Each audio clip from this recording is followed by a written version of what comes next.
4 hurricane was just crawling toward the coastline of Lee County and Charlotte County. If I'm not mistaken, the forward speed was 9 miles per hour at that time to the north-northeast. So look at this here. At 2:42 this afternoon, we had indications of almost a strengthening eye wall right there. When you see that flash of lightning, there were 84 lightning strikes being detected right there. When you see an uptick in the lightning with an eye wall, it indicates essentially a strengthening, and you can see that reflected in the reflectivity values as well. So just as this was moving across the western side of Lee County and entering into portions of South Charlotte County, this eye wall was absolutely ferocious. And then we'll continue to move through time here. Here's 4:30, 4:45, and here's just after 5 o'clock. So look at how things have changed in terms of the intensity of how things are structured. Obviously, this is a weaker hurricane now, but it continues at Category 2 strength as it again very slowly crawls to the north-northeast at just 8 miles per hour. So, yes, things are a little tamer now, especially in areas where things make landfall, but this is still a ferocious hurricane. And as we've seen here, this is going to go down as a truly historic hurricane that may very well change the face of Southwest Florida as we know it.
Asking, my goodness, how many people did we lose in this? And that is still an answer that we're waiting for. We don't have any reported deaths out of Lee County yet. We have confirmed deaths.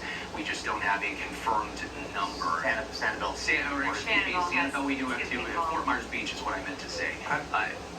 Go ahead, Rob. Oh, I'm sorry. Kind of like you were on was it the day before and you were interviewing? Right, yeah, it was Tuesday.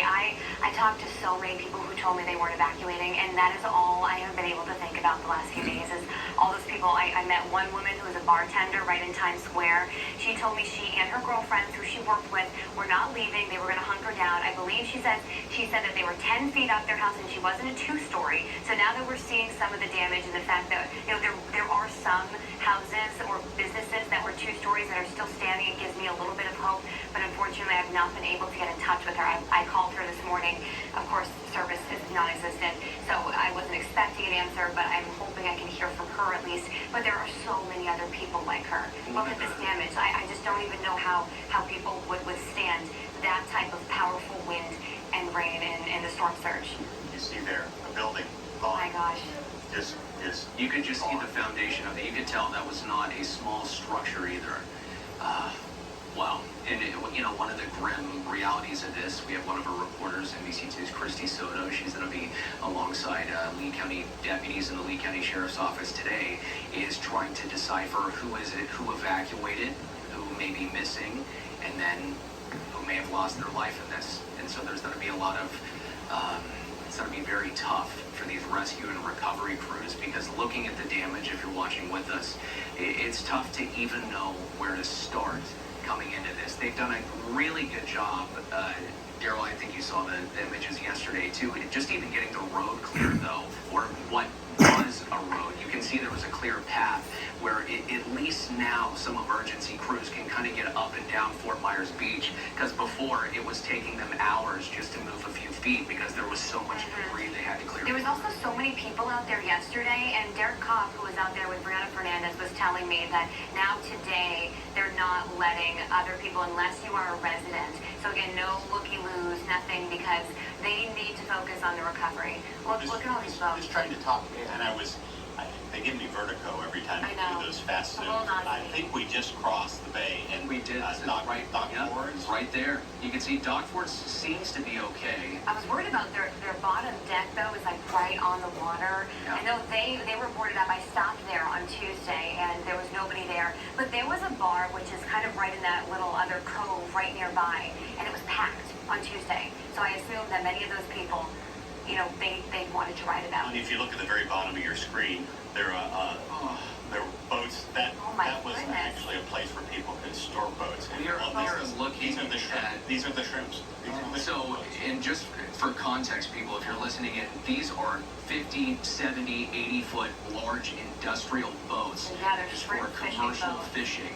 And I am looking at 1, 2, 3, that is 10, 12 of them piled up on top of each other like Oh, toys. These are more than that, probably. This is, and it's in kind of a little cove, which we know there was some boats that were being stored there, but as this storm surge moved in, that's one of the big concerns. Even if it's 15 feet right along the shoreline, as it moves into coves and canals and little bays like that, Rob, This is it gonna can happen. actually increase and go up even taller, almost like, water sloshing in the corner of the So bath. talk about that a bit and tell me, because we've seen a few big boats get that far onland or inland, and they didn't get blown there. Obviously, there was water that carried them there.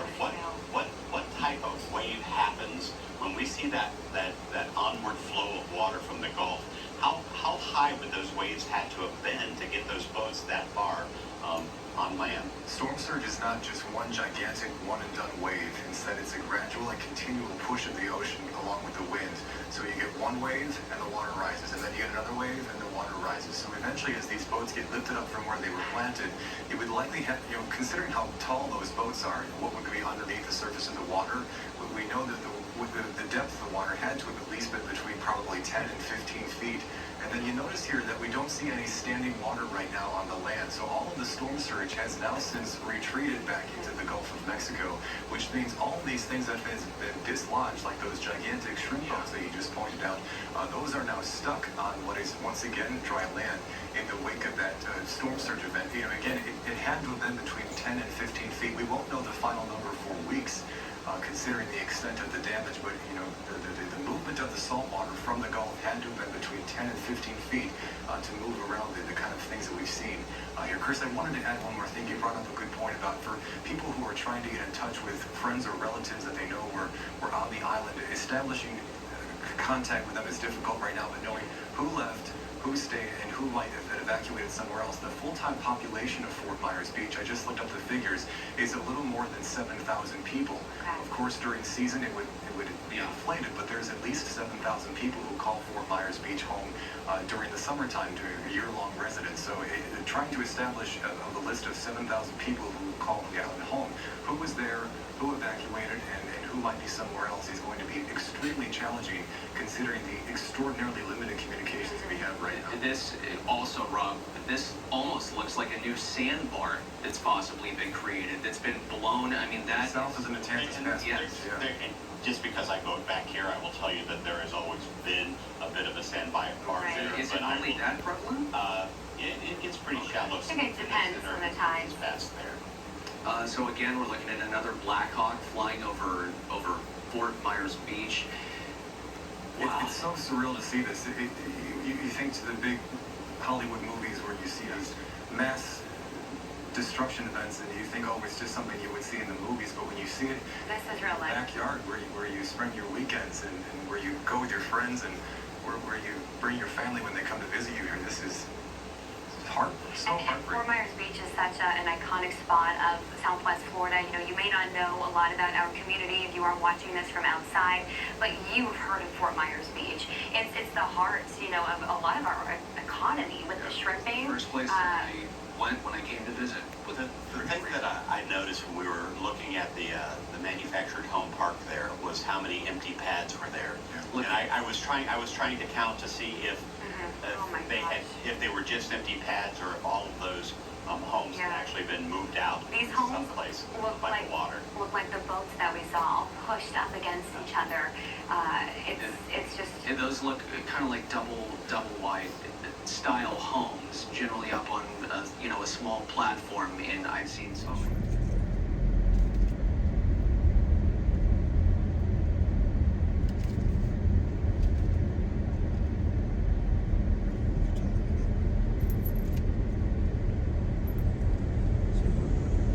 Hi, Joe and I are driving through Island Park, a subdivision here in Fort Myers that is devastated and got hit really hard with the hurricane. As you can see, these homes are a total loss. The devastation is so awful. It's just more than what anybody could ever bear. Can you imagine yourself living in a home for many years and losing everything, losing your family heirlooms and photos and letters and things that cannot be replaced? And they have to start over again. Our heart really goes out to these people, and I'm praying that with God using us as a vessel, that we're going to be able to help a few people get back on their feet. Unfortunately, we can't help everyone, but if I could just help one or two or three families, I feel like I did a lot. And if everyone took on that mission where they could just help one or two people, then we can rebuild better and let these people get back on their feet and back in their jobs. I mean, we got boats out in the woods, mailboxes in the woods, cars that's literally washed away, and refrigerators. I mean, the flood. Hi, this is Carol and Joe Matarazzo. We are driving down a community called Island Park here in Fort Myers. These homes have been really hit hard with the hurricane we had last week, and these people have lost everything. The devastation here is so unbearable. You don't realize how bad this is until you actually see it in person. TV doesn't show you nothing compared to what it really is going on here. These homes and lives have been affected far more than you or I could ever imagine. Can you imagine not waking up in your own bed every single morning and having to come back to your home with 6 to 8 feet of water in it, and everything you've had for many years is just gone? People's appliances are floating down the street. Boats are landing in people's backyards. Mailboxes are in the woods. Homes have been burnt down because of the hurricane. I'm on my way to a friend's house now. Her name is Tasha, and she has lost everything. Her home is devastated, and I've known this girl for many years, and God has put this on my heart and Joe's heart to help a few families that live in here that are personal friends of ours. And if everyone could take on a mission and do what I'm doing just to help out 1, 2, or 3 families, we can rebuild better for these homes, for these people. So as you see this video, and if you feel led to help and donate to the cause, I know they would be so appreciative, because even though some people do have insurance and we got FEMA, but look how many days it's going to be before, and weeks, and maybe months before they will even get some help. God only knows when that's going to be. They need help today, not tomorrow, not next week. They need help today. Money to help them to rebuild piece by piece, little by little. And also, some of these people have to go into a hotel. And where do you get the money when these people living from paycheck to paycheck. So let God speak to you and tell you what you can help out with these people and what you're able to give. Everyone would be so grateful. I would be so grateful just knowing that God's using us as willing vessels to reach out to you who don't know these people. And out of sight, out of mind is what basically is happening, because you, people who live at home in Orlando and New York and other states, have no clue how bad this really is. But I'm telling you firsthand, it's worse than I could ever imagine. It's like a war zone. So thank you for your help.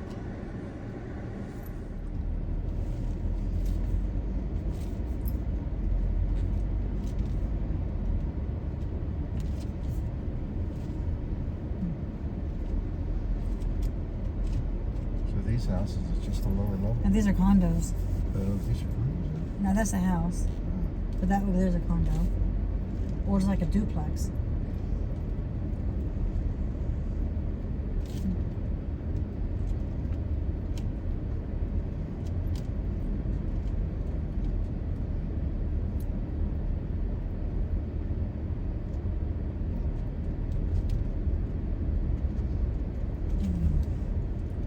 This house got hit pretty bad here.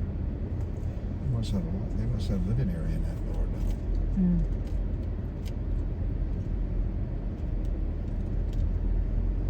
Look at that house, isn't that beautiful? Look at the lion fountain. I can't believe that didn't fall over.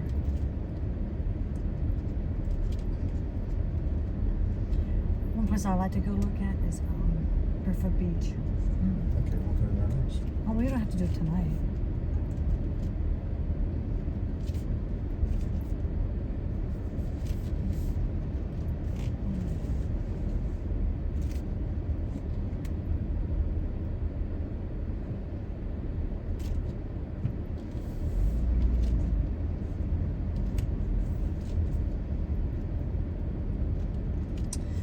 The value of these homes are going to go down.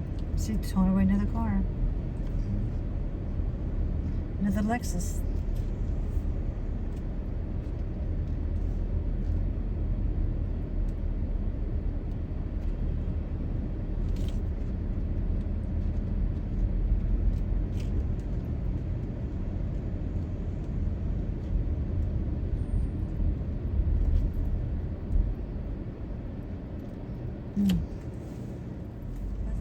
So I wonder if this is considered hidden Island Park too.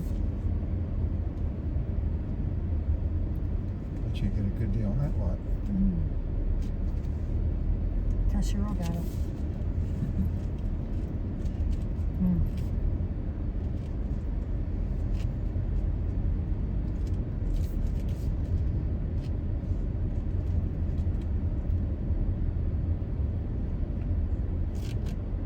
There's another vacant lot. See, this house here, that's all elevated. Mm. So all this just came from that lower level.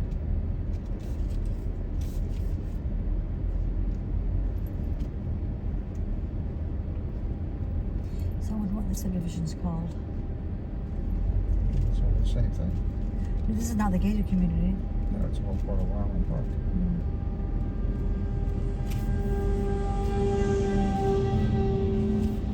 It's a pretty house.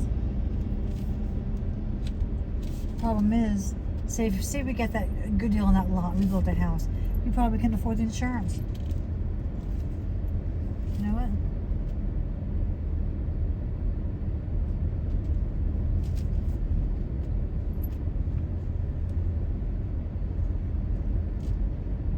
Jeez, look, see how low this house is? All these houses got wiped out. The water was probably right up to the ceiling.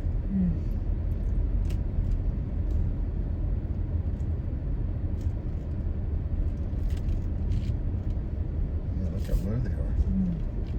There's boats in the back off of the Lifts. docks, off the lifts, and the water bow down. Oh, look at their yard. Jeez. So now you get away Smart from thing you the did. stilt houses. And now we're in the lower houses. Lower grade.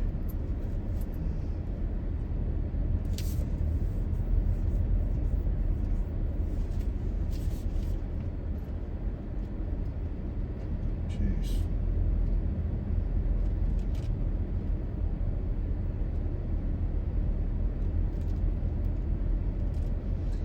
I can imagine news is telling these people that were that didn't leave Fort Myers Beach that you get on your roof and they still died.